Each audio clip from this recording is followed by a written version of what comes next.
Welcome, everyone, once again to Canisius High School and to our regular web series, Conversations with Canisius, our series where we check in with our alums all over the U.S. and see what they've been up to since their time here at 1180 Delaware. I am your host, Andy Deyell, Vice President for Institutional Advancement. And today we have a local guest, a local celebrity, let's say. We're happy to welcome from the class of 2002, Mr. Pat Malacaro. Pat, how are you today? Great to chat with you, Andy. I'm joining you from Scranton, Wilkes-Barre, Pennsylvania right now, where the Buffalo Bisons are on the road. It's a beautiful day here. I know it's been a fun summer. Certainly checking in on the HAP program in 1180 Delaware. So I'm excited to chat with you today and, check in on how things have been going at Canisius. Well, thanks for joining us. And for those of you who don't know, Pat is the voice of the Buffalo Bisons, and he is also a Sabres Radio Network co-host for WGR 550, our local flag station for sports here in the area. And so we're going to talk a little bit, Pat, obviously about how you became the voice of the Bisons and some of your, journey on your professional path. But before we get there, let's go back in time. As a graduate of the class of 2002, that means in 1998, you are looking for a place to go to high school. Tell us a little bit about where you were in school, how you heard about Canisius, and what helped make your decision to matriculate there. Yeah, it started the year before. I actually was attending the HAP program with a couple of fellow South Buffalo friends of mine. And really, I was kind of on the fence going into that summer of if I wanted to join HAP or not. They were going, kind of said, hey, it'd be fun. Let's just check it out and see where it goes. And I just kind of fell in love with the school from that aspect of it. But having said that, when I took the entrance exam, I didn't take it at Canisius. It was, my second choice at the time, just kind of, being from South Buffalo, you take the entrance exam and, you're probably thinking about time in or some of the other schools around the area in the late 90s. So, but just, it always kept coming back to, what I enjoyed about the school that one summer, and in talking to my parents, putting myself in the best spot for my future plans, whatever those were. And I wasn't at the time, seventh, eighth grade, thinking I want to be the voice of the Buffalo Bisons or I want to work on Sabres, a radio broadcast. The one thing my parents always instilled in me was you always want to, do your best and you want to go to the best or have the best opportunities. And I thought in the end, when we sat down and talked about it, even though I didn't take the entrance exam at Canisius, and it may not been my first choice that fall. I always kept coming back to Canisius was the best place to prepare me for whatever it was I was going to decide to do over those 4 years and get ready for college. So whether it was the standards at the school, the curriculum, all those different elements of it, that's always what it came back to. And really, that's been kind of something that my entire life, it's been instilled in me from my parents is you do your best and you want to try, and they've always tried to give me the best opportunity to put myself in a good position. I thought, that Canisius was that place to do it. And tell me a little bit about your time at Canisius. Who are some of your, what kind of activities were you involved in here at school? And who are some of your influences on our faculty and staff? Yeah, I ran cross country for 3 out of my 4 years at Canisius, and Mr. Skipper and Mr. Anderson were two of the big influential, faculty members at the time of just helping me grow as, an awkward teenager into, someone who's getting ready for college and really making me a part of the cross country team. And I ran track a little bit, indoor track.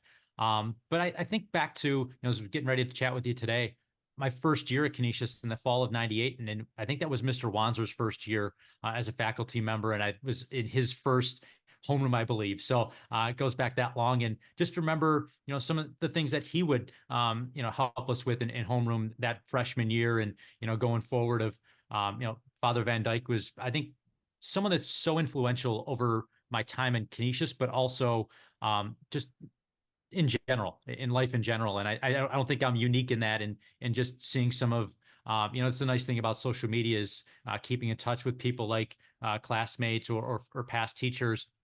I see that he's had that impact on a lot of people. And it's not a surprise for someone who's, a part of the Jesuit culture and someone who has influenced so many over the years. But I was thinking about a conversation he and I had. I think I was goofing around at lunch one day and I was in his sophomore English class. And he basically said, look, intelligence is such an awful thing to waste. And that just has always stuck with me. in what he said that day, and really, I don't know if it turned things around, but it really just kind of sat with me and said, okay, somebody who just thinks of myself as just some kid from South Buffalo who's put myself in good spots. Yeah, all right. There are things that I really need to focus in on, and as we go through school, those next 2.5 years or so, making sure that I was really, again, going back to what my parents kind of instilled in me, putting myself in those spots, and I think that's always stuck with me, whether it's getting ready for a baseball broadcast or interviewing a player, interviewing someone at a Sabres game, or talking to the audience. Those are the things that, yeah, you can have fun. You want to have engaging conversations, but it also has to be serious, and also has to be, you putting the best foot forward. So I think those are all things that I've kind of taken with me over the years, and kind of reinforces that decision that my parents and I made, going into high school, that Canisius was the right place to help me really put that next step forward. And so speaking of your next step forward, so tell us a little bit now about your career after Canisius. Where'd you go to college, and how did you get involved in sort of broadcasting, and bring us up to your role today with the Bisons and with WGR? Yeah, I went to Syracuse University and ended up in the Newhouse School for broadcast journalism. And again, looking around at schools, I looked at then Canisius College, even Marquette out in Milwaukee. Sure. Almost stayed in the Jesuit family, so to speak. But Syracuse was the place that, as I worked through high school, I also worked for the Buffalo Bisons, and I had a family member who worked in the front office, got me a job as the bat boy for the team. So I got to be in the clubhouse, work a little bit around the players, and be involved in the game for all 4 years of high school. And that's where I started to decide, like, if my dad had his way, I'd be an accountant right now. And that's not a knock on accountants, but he always wanted me to kind of go down that path. I said, you know what, I want to do something a little bit different. And I kind of like sports, and I've always been involved in sports my whole life. Playing them wasn't going to be a realistic goal past, a little bit of high school, but, how do I stay involved in sports? And it's through learning from people around me that journalism was probably the way I wanted to go if I wanted to stay in sports, and then eventually broadcasting. So I decided to go to the Newhouse School, spent 3.5 years at Syracuse, and then really just kind of didn't have many options as I graduated, but I graduated a little bit early to try and put myself in a better position. Ended up in Batavia with the Batavia Muck Dog franchise, which unfortunately isn't around anymore, as minor league baseball has contracted over the last couple of years. But I spent 3 years in the New York Penn League, which was a summer league where players get drafted and they get assigned to those teams, and it was some of the most fun. And then again, through my Bisons connections, stayed involved with staying in touch with members of the front office, the broadcaster at the time, all while I'm doing this, starting to work on the Sabres broadcast. And as somebody who grew up listening to local sports talk shows, and driving up Delaware where the old studio used to be, knowing what it meant to work for WGR or WBEN back in the day, as they were both sports stations. It really has been a lot of fun to kind of grow into my role as a co-host on the Sabres Radio Network, sometimes anchoring, sometimes reporting, sometimes hosting, doing a little bit of everything. And as someone who grew up at Buffalo through and through, growing up a Sabres fan, going to games at the Odd, going to Bison's games as a kid, sitting in, and then Pilot Field. Those are two jobs that I just really, I'm very thankful for. And again, a lot of the lessons that I learned at Canisius is not just saying this because we're chatting right now. It goes back to, all that preparation, all that planning, and all the things that I've learned over my years. I've kind of that's one thing I've tried to do, is take something from everything, whether it was a job that I had in a summer, or just something that I was doing, an odd job. Try and take something from it, and you take something from all those experiences, and it kind of builds you up to who you are today. So I think I look back on all that, and it's definitely made me who I am. And just a follow-up question about sort of minor league baseball in general, I know the players are coming up through a system with the goal of getting to a major league team. And I've always wondered how hard it is to be a broadcaster when the cast of characters probably changes almost on a yearly basis. Whereas, if you make it up to a big league team, you're really dealing with the same players year over year. How hard is it to sort of get the backgrounds and learn these players, only to see them leave after a year or two or graduate to the next level, or what it is? Has that been a challenge in your professional life? It certainly was at the start, but to be honest, as information has been easier to find on the internet or just talking to players, and I'll give you an example.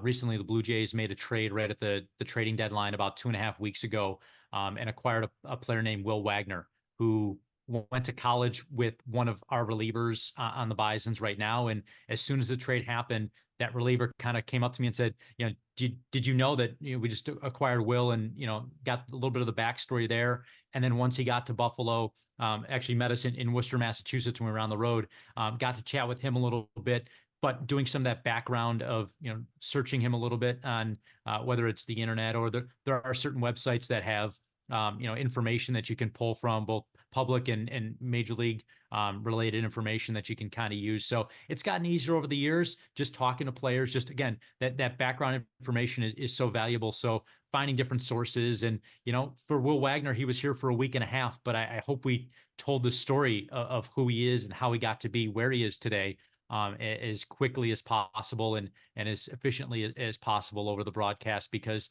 you're right. I mean, there might be a guy that is in our organization, in Will Wagner's case, for a couple of weeks. There might be a guy that gets picked up off of playing out of independent baseball and not affiliated with a team, and spending 8 weeks with us. And how do you tell his story? And so those are all the different things that help you, other than just the players that are top prospects that we all know who they are and what they're about. But and that's one of my goals too, is, how do you find those stories that, maybe they've been kind of lost over the years, or they're kind of the stories that haven't been told about a player, even if you know a lot about them. What are some new things you can help bring to the table? And I think that's one of the fun challenges of this job, and over the course of a 6-month season. Yeah, and you talked a little bit earlier about preparation as one of the things sort of you had learned from Canisius High School and brought with you into your professional life. Any other lessons that you took away from CHS that have helped you, in your current role? I just think in general, getting out of your comfort zone a little bit. And I know that's a little bit of a cliche to say, but as somebody who grew up in South Buffalo, going to a school that wasn't in the neighborhood was something different. It was a little bit of a learning period, an adjustment period, and getting to know people from different areas and neighborhoods of Buffalo and Western New York, and different backgrounds. And I think that just was a huge step forward for me. And, as you look towards college, when, in my case, going to Syracuse, living in the dorms and meeting people from all over the country, and in some cases all over the world, it was a good step before going to Syracuse to kind of get a little bit of taste of that, and learn other perspectives, other views on things. And I think that's such a valuable lesson to kind of sit back and take all that in, and see how, it may change the way you think a little bit. And maybe you, in my case, maybe hadn't seen that side of a conversation before that we may have had in whether it's, social studies or science class or something like that. Just the ability to kind of sit back and understand those other perspectives was such a huge lesson for me too, I think. Well, it's great. It's great to hear those things that you're taking away and still sort of employing in your work.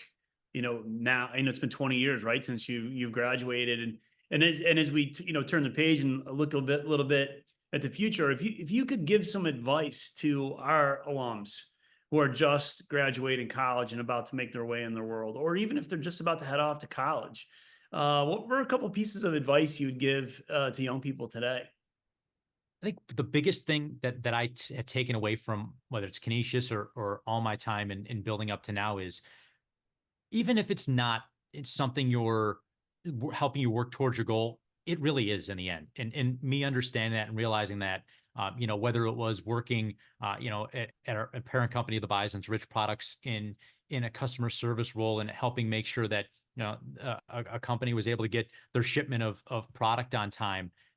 It's all those interactions and all those things that I can still apply today. So I think the biggest lesson that I've kind of learned and try and tell folks now is, even if it's not something related to your future goals, try and take something from it that will relate back to it in the end. So I think, I think it's just a good lesson in general and again, going back to Canisius, I may not apply everything that I learned from school, but I've definitely, whether it's those interactions with friends or the different perspectives, tried to take that onto the next step. So that to me is always such a huge thing.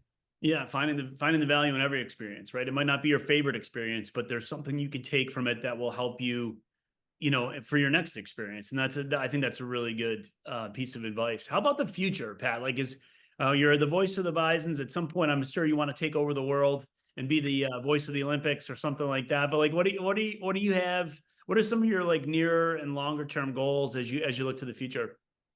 Yeah, I'm honestly, this is where I want to be, and I know, yes, would I like to be in the big leagues, calling a Major League Baseball game at some point. I'd love to, and selfishly, you look around, and so many of my friends in this league are getting those opportunities to fill in. It seems like more and more. So hopefully, there'll be an opportunity in the future for me to potentially, even just in a fill-in role, call a Major League Baseball game. I've had the opportunity to call a couple spring training games, but never one in the regular season. So I think that would be fun and an exciting opportunity for me. And just enjoying the experience. Again, as someone who grew up sitting in the old aluminum bleachers at Pilot Field or sitting in the oranges at the Odd, as a kid from Buffalo, being able to do what I really love to do, this is what I want. And people ask me all the time, do you want to be in the big leagues? Sure, that'd be great. I mean, I love being in Scranton right now, and I enjoy the ballpark, but we ride a bus. We stay in nice hotels, but if you're in the big leagues, you're staying in you're flying charter. So you're not taking a 6.5 hour bus ride home from Worcester or 5 hours from Scranton. You're staying in the Ritz or some of those top hotels. So yeah, that would be nice. But I really do enjoy what I do today, and I don't. It's not lost on me. I don't forget to just sit back and say, you know what? There's only 30 of these jobs in the end, and I'm lucky enough to have one and be a broadcaster for the team I grew up watching and following. So it's kind of hokey to say, but in some way it is my big leagues. It was what I always worked to, and would I love to do other stuff? Sure, but if this is the last step, then just enjoying it and making sure that I don't ever not appreciate the success that I've had or the opportunities I've had. Yeah, being grateful for what we have and sort of, living in the moment is a big part, I think, of leading a life that's, considered good and happy and a life of significance. So it sounds like you have great perspective in all of that. Having said all that, I'm pulling for you. I hope you get I hope all those dreams that you have come true. But it is really great though to drive around in the city of Buffalo and hear, a Canisius kid's voice on the radio as the voice of the Bisons or on a commercial or some of the voiceover work that you do. So I wish you the best of luck. And I thank you for spending a few minutes with us, just, telling us a little bit about your journey and sharing your advice and your takeaways from your Canisius High School education. And I look forward to seeing you around campus in the future. But thanks, Pat. I hope like I said, I'm really pulling for you, and I know big things are ahead for you. Thanks, Andy. I appreciate the time, and always love to see the great stuff yourself and everyone's doing at Canisius and just how it continues to grow. That's such an exciting part of being an alumnus is seeing how the campus continues to expand. So thanks for the time today. Absolutely. We'll see you soon, Pat. Thanks.